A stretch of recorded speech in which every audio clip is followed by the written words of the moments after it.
What's up, everybody? My name is Scott Paddock, and today we are going to talk about enclosures.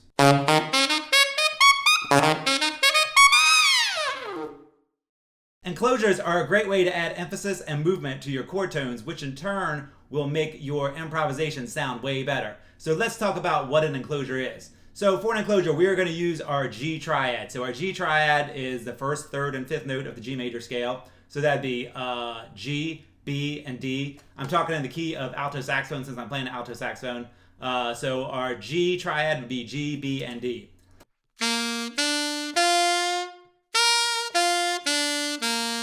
So if we're talking about enclosures, that means we're going to approach each chord tone by a scale degree above and a half step below. Again, a scale degree above, meaning a note that's in your G scale, that's above the note, and then a half step below the note. So if our first enclosure note is G, we're going to approach it from an A, because that's the note above it in the G scale, and from an F sharp, because that is a half step below it. Now, a F sharp is also in your G major scale, but we are approaching it by a half step, and it just so happens that our half step is in the scale. So for your first enclosure, it would sound like this. So what we're playing is 1, 2, 3, 4, and 1. 4 and 1. Okay? So we're playing 2 eighth notes and a quarter note. So if the enclosure on the first note of G would be A, F sharp, G, then we would go to our 3. So in the key of G, B is our third. So we do a scale degree above. So the scale degree above B is C, and a half step below. A half step below B is B flat. So we have C, B flat, B. Now, the reason we're calling these enclosures, the reason they're called enclosures, is because we're approaching that goal note or that target note, whatever you want to call it, by a note above it, a note below it, and then landing on it. So you're enclosing that note. So that's where the name enclosure comes from. So let's put the first two together. We're going to do it on G. So we're going to play A, F sharp, G, and then we're going to go to B, which will be C, B flat, B. Again. Now we go to the fifth of our G scale. That would be D. So we are going to approach it by a scale degree above, which would be E, and a half step below, which would be C sharp. So we're going to go E, C sharp, D, again enclosing that goal note. E, C sharp, D. So from the bottom, we're going to have A, F sharp, G, C, B flat, B, E, C sharp, D. Then we're going to repeat the G enclosure with our octave key so that's on top of the triad. So put all 4 of those notes together. So we're going to do the G enclosure, the B enclosure, the D enclosure, and then the G enclosure on the top.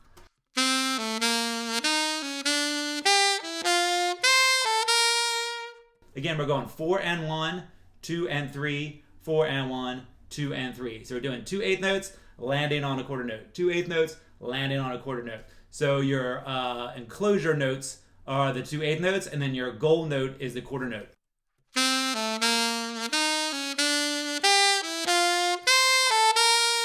Now, coming back down, it's the exact same thing, except we're just going 5, 3, 1, which is a little bit more difficult because you have to think of the scale in the opposite direction. But our 5, again, is E, C sharp, D. Then our B would be C, B flat, B. And then, of course, our root, our 1, would be A, F sharp, G. So from the top.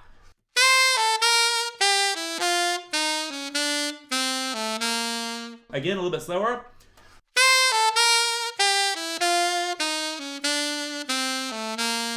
So let's put the whole thing together. We are going to go up 1, 3, 5, 1, and then come back down 5, 3, 1, enclosing every note. So we're going to do a scale degree above, a half step below on all of the notes in your G triad, which are G, B, D, G at the top, then backwards, D, B, G. Take a listen.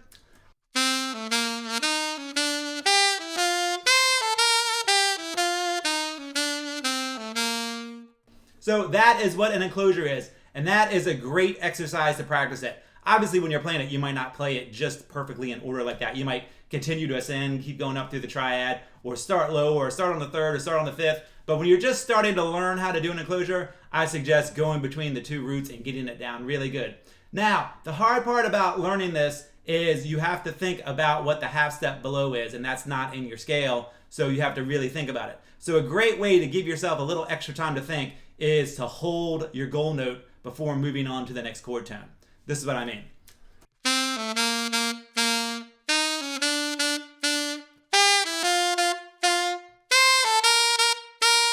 Now, by doing that, it just gives you a little extra time to think about what that next enclosure is and figure out what that half step is below.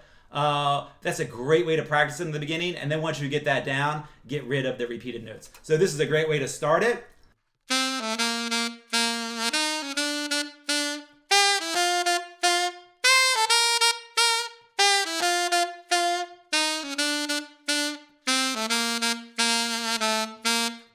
Then, once you get that down really good and you go faster,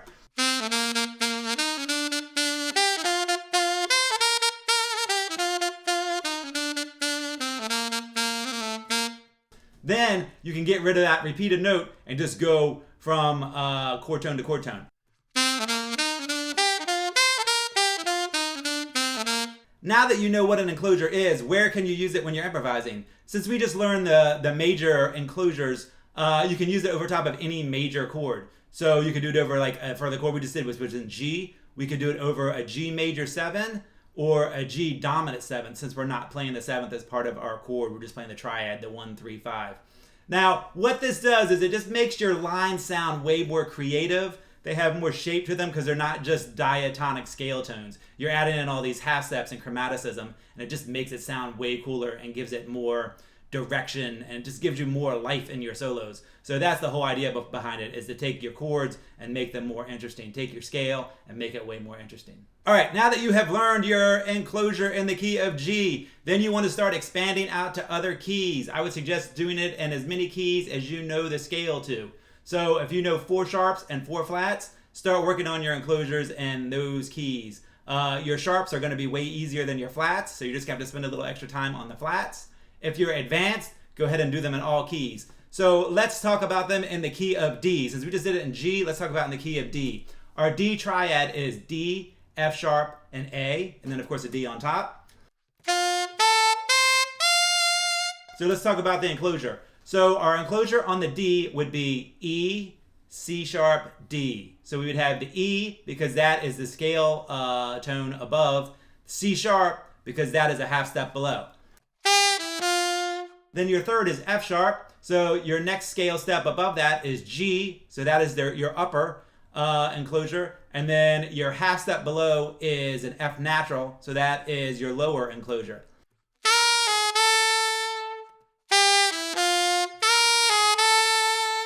Then in the key of D, your 5 is A. So the scale degree above is B and the half step below is G sharp. So we're going to play B, G sharp, A.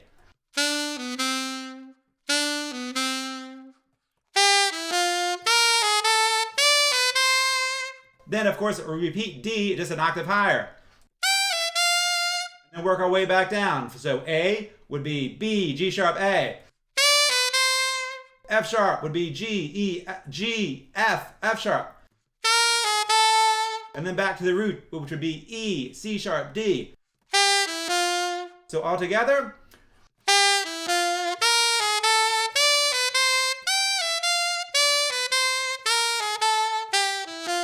And that's your intro to enclosures. Now we just learned the most basic one, which I call over-under. I call it over-under because you take that target note and you play the note above it and then the note below it, over, under, and then you land on the goal note. So I call that one over-under. But there are tons and tons of different patterns that you can use for enclosures.